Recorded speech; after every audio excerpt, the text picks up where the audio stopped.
अस्सलाम वालेकुम नाज़रीन, आज हम बनाने जा रहे हैं पॉपकॉर्न, बहुत ही ज़बरदस्त और ख़स्ता से। लेकिन उससे पहले आप एक चीज़ नोट कर लें, ये मकई जो है इसका दाना लंबा है और पतला है, इससे आपके पॉपकॉर्न नहीं बनेंगे।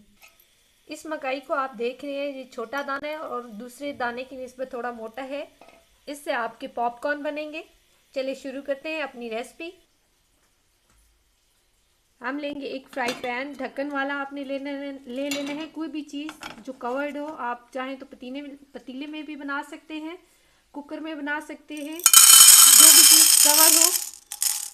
इसमें आपने मकई डाल देनी है। आग आपने इसकी रखनी है मीडियम। 1 टेबलस्पून आपने कुकिंग ऑयल डालना है और 1 टीस्पून आपने इसमें नमक डालना है। इसको आप मिक्स कर दें।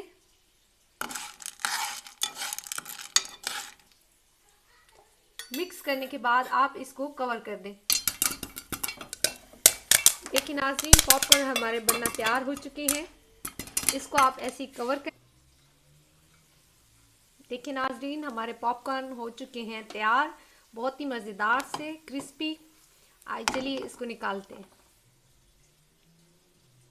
क्रिस्पी से पॉपकॉर्न हमारे हो चुके हैं तैयार। ज़रूर ट्राई कीजिएगा हमारी रेसिपी। दुआ में हमें याद रखिए। मुलाकात होती है इंशाल्लाह अगली रेसिपी में। अल्लाह हाफिज़।